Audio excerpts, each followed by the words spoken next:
BA part second home science paper first की छात्राओं के लिए है ये फंक्शंस ऑफ प्रोटीन। आज हम डिस्कस करेंगे। प्रोटीन का हमारे आहार में अत्यंत ही महत्वपूर्ण स्थान है। प्रोटीन हमारे शरीर में बहुत ही महत्वपूर्ण कार्य करता है।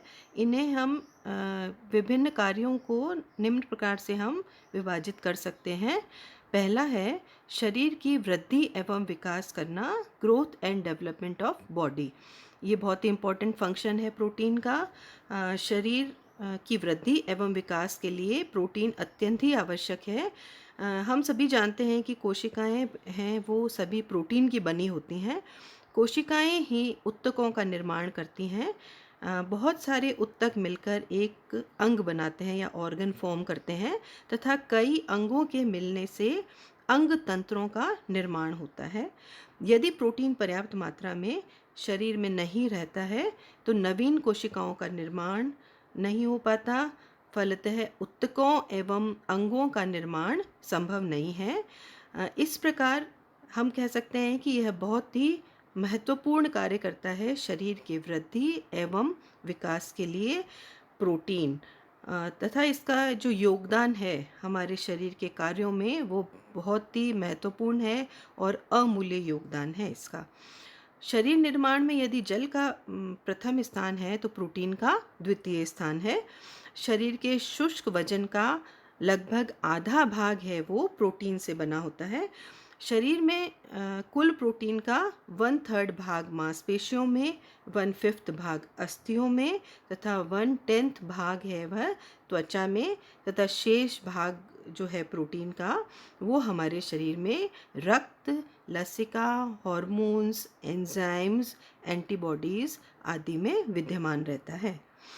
शरीर निर्माण की सबसे लघुत्तम इकाई जो होती है वह कहलाती है कोशिका, है ना। कोशिका प्रोटीन की ही बनी होती है। शरीर की प्रत्येक कोशिका अपनी कार्य क्षमता, जीवन एवं वृद्धि एवं विकास के लिए प्रोटीन पर निर्भर रहती है। कोशिका में उपस्थित साइटोप्लाज्म, जीव द्रव्य तथा न्यूक्लियस भी प्रोटीन के ही बनते हैं। हमारे शरीर में बाल, अस्थियों के अंतस्थल, त्वचा, नाखून, हॉर्मोन्स, एंटीबॉडीज़, ग्रंथियों आदि का निर्माण प्रोटीन से ही होता है। डेली रूटीन की जो निरंतर कार्य करने से कोशिकाओं में जो टूट फूट होती है उसकी मरम्मत और रिपेयर का काम भी प्रोटीन ही करता है। अतः प्रोटीन की आवश्यकता हर उम्र में होती है। इसीलिए प्रोटीन को शरीर की आधारशिला या बिल्डिंग ब्लॉक्स की संज्ञा दी जाती है। भ्रूणावस्था से लेकर युवावस्था तक शरीर की वृद्धि एवं विकास निरंतर होती रहती है। एक शिशु जब पैदा होता है तब उसका वज़न 2.5 से 3 kg होता है। परंतु यही शिशु जब 17 से 18 वर्ष का हो जाता है, बड़ा होकर या एडोलसेंट एज में आ जाता है, तब उसकी हाइट जो है वो 5 से 6 फीट तथा बॉडी वेट जो है वो 60 से 70 kg हो जाता है। अतः इन सब ग्रोथ और डेवलपमेंट के लिए प्रोटीन अति आवश्यक है। गर्भावस्था में भी जब माँ गर्भ धारण करती है उसके गर्भ में एक नई जीवन की शुरुआत होती है। तभी गर्भवती माता को भी प्रोटीन संबंधी आवश्यकताएं हैं वो बढ़ जाती हैं। गर्भावस्था शिशु माता के रक्त में अमीनो अम्ल, गर्भस्थ शिशु है वह गर्भस्थ माता के रक्त में से अमीनो अम्ल है वो शोषित करता है जिससे उसका वृद्धि एवं विकास होता है। ये था प्रोटीन का शरीर की वृद्धि एवं विकास करने का कार्य। दूसरा सेकंड पॉइंट है, इम्पोर्टेंट कार्य है यह भी, तंतुओं के निर्माण एवं मरम्मत हेतु प्रोटीन का दूसरा कार्य है वो maintenance and regeneration of tissues. सभी ऊतक एवं कोशिकाएं एक जैसे क्रियाशील एवं नर्म नहीं होते। जैसे जैसे पुराने होते जाते हैं ये टूटते जाते हैं। निरंतर श्रम करने वाले एवं विभिन्न शारीरिक क्रियाओं के कारण भी विभिन्न ऊतकों में टूट फूट होती रहती है। इनके अतिरिक्त बीमार पड़ने पर या चोट जब हमें लग जाती है या कहीं घाव हो जाता है या जल जाते हैं या कोई एक्सीडेंट हो, तब वहाँ की कोशिकाएं एवं ऊतक जो हैं वो क्षतिग्रस्त हो जाते हैं या डैमेज हो जाते हैं। इन टूटी फूटी कोशिकाओं की मरम्मत एवं पुनर्निर्माण है वह आवश्यक हो जाता है।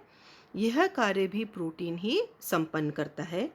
शिशुओं, बच्चों, गर्भवती एवं धात्री माताओं को अधिक प्रोटीन की ज़रूरत पड़ती है। शरीर की क्रियाशीलता पर भी प्रोटीन की आवश्यकता निर्भर करती है। ऑपरेशन की दशा में भी प्रोटीन की आवश्यकता बढ़ जाती है। ऑपरेशन में रक्त अधिक बह जाता है। रक्त बहने के कारण रक्त को जमने के लिए फाइब्रिन नामक प्रोटीन की आवश्यकता पड़ती है। फाइब्रिन ही फाइब्रिनोजन का जाल बनाता है, जिससे कि श्वेत एवं लाल रक्त कणिकाएं तथा रक्त के ठोस भाग हैं वो आकर फंस जाते हैं और रक्त का बहना बंद हो जाता है।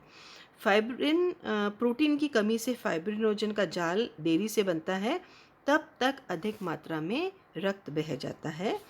अतः प्रोटीन है वह रक्त के जमने में या जब एक्सीडेंट हो उस समय ब्लड क्लॉट होने में भी बहुत महत्वपूर्ण कार्य करता है। नेक्स्ट वर्क है प्रोटीन का ऊर्जा प्रदान करने में। ऊर्जा प्रदान करने में भी प्रोटीन का अत्यंत महत्वपूर्ण योगदान है। कार्बोहाइड्रेट एवं वसा की अनुपस्थिति में जब कार्बोहाइड्रेट और वसा ऊर्जा देने का कार्य करना कम कर देते हैं या बंद कर देते हैं, तब प्रोटीन ऊर्जा भी प्रदान करने का कार्य करता है। 1 ग्राम प्रोटीन से 4 कैलोरी ऊर्जा की प्राप्ति होती है। जब कभी आहार में पर्याप्त मात्रा में वसा एवं कार्बोहाइड्रेट उपस्थित नहीं होते हैं, तब प्रोटीन ही ऊर्जा देने का कार्य करता है। आवश्यकता से अधिक प्रोटीन के उपयोग करने पर यह वसा के रूप में भी शरीर में एकत्रित होने लग जाता है, और जब शरीर की ऊर्जा की आवश्यकता होती है तो यही वसा टूटकर ऊर्जा प्रदान करने का कार्य करती है। परंतु जब इनका उपयोग ऊर्जा प्रदान करने में किया जाता है, तब इनका निर्माणात्मक कार्य या बिल्डिंग ब्लॉक्स जो इनका मुख्य कार्य है वह गौण हो जाता है तथा यह सिर्फ ऊर्जा प्रदान करने का ही कार्य करने लग जाते हैं कार्बोहाइड्रेट और वसा की अनुपस्थिति में। नेक्स्ट कार्य है इनका दूध निर्माण करना। नवजात शिशु का प्रथम आहार जो है वह माता का दूध ही होता है। शिशु के सही पोषण के लिए माँ का दूध है वह सर्वोत्तम है। माँ के दूध के निर्माण के लिए भी प्रोटीन की आवश्यकता होती है। इसमें प्रोटीन है वह मुख्य रूप से कार्य करता है माँ के दूध के निर्माण में। चूँकि माँ के दूध में 1 से 2% प्रोटीन होता है, अतः धात्री माँ को या जो दूध पिलाने वाली माता है उसको अधिक मात्रा में प्रोटीन के इनटेक करने की आवश्यकता होती है। अधिक मात्रा में माता को भी प्रोटीन लेना चाहिए या दूध पीना चाहिए, जिससे कि बच्चे की जो रिक्वायरमेंट है वो अभी पूरी हो सके तथा नवजात शिशु को पूरा तरह से माता का दूध है वो मिल सके। Thank you.